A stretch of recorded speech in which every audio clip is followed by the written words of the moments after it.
Kenya is still a democracy. It is a dysfunctional democracy, but I have been to places which are not democracies. And we will not be sitting here having this conversation. You will not be able to ask me that question if this was not a democracy. Yeah, you would have a Subaru outside, Munaweko kwa buti, and you go and there be asked some stupid questions. Now, Kenya is a democracy. It's a dysfunctional democracy. It's an imperfect democracy. One of the biggest weaknesses in our democracy, which has caused all the changes and maneuvering that politicians are doing right now, is the fact that the most important accountability mechanism that Kenyans have, even to deal with corruption and to deal with governance generally, is elections. Because every 5 years, you can go and line up and you can vote in somebody or vote out somebody who has not performed. And it's a hugely empowering thing for all citizens.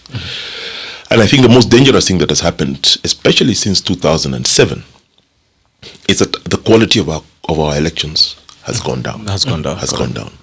We don't believe in them. We don't believe the results. All elections are contested.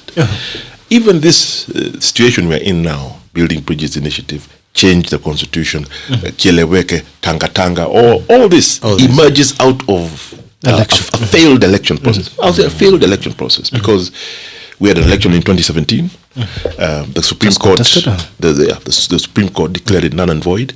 We had a follow-up election that same year in October. That one was boycotted by a large part of the population. Correct. So the legitimacy of the regime is hugely undermined, and I think that there's not enough attention being paid to just fixing the infrastructure of conducting elections that Kenyans can believe in. That's all. That's all.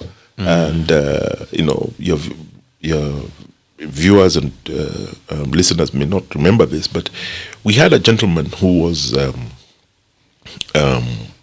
head of our electoral commission called Samuel Kivuitu.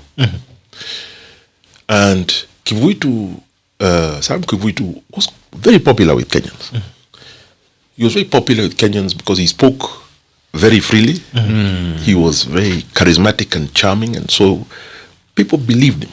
That's very important. You can have a huge institution spending billions, but if you don't believe the person on top, then the ability of that institution to prosecute its mandate is undermined. Correct. We believed Kivuitu, especially after the 2002 elections, where it was a wave election. So people are not doubting that this result is a reflection of what Kenyans say, of other people. Yeah. So Kivuitu came out of that a star. We go into 2007. And it's a disaster. Complete disaster. And that one term where Mr. Kivuitu came out at night, there were still votes being counted in Eastern Province, in Meru and other places. And just, I think, off the cuff, he said, and we have not gotten results from ABC. I don't know what they're doing there. They might even be cooking it. That was it.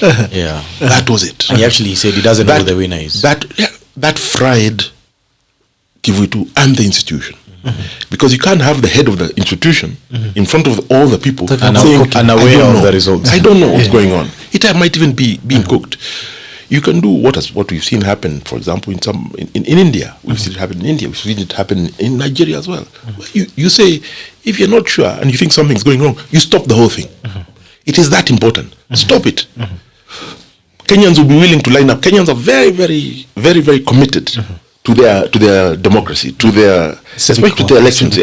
People turn out regardless, which is, and if you look at opinion polls done by people like Afrobarometer, it's one of the beautiful things. It shows that Africans, because we've tried autocracy. Yes. The 70s and part of 80s ilikuwa dictatorship kabisa proper. Hatungekuwa hapa. These stations only started coming into existence in the 1990s. So Kenyans remain very committed to our freedoms. We enjoy them also. That we can come here, we can talk, we can even disagree. Then we smile and we go on. It makes us strong as a country. But when people lose confidence in their leaders and institutions, then we have the kind of contradictions and problems that we are seeing now. And it's alarming because they're coming just 2 years to an election, and the institutions are not ready. We are very focused on the politicians. There are big rallies now happening, as you said. I heard you saying before, just as I was coming in, it's as if corona imekwisha, which is not true. But we're focusing very much on that, and sometimes I think not focusing enough. And I wish you can invite some of them here, the heads of these constitutional bodies, the elections commission, all these key institutions that are essential for our democracy and for governance in Kenya, are much weaker now than they have been in the past. So even as a politician's politic, when we go into elections, who will believe the outcome? Exactly. Yeah. So this next election can only be won via a massive wave.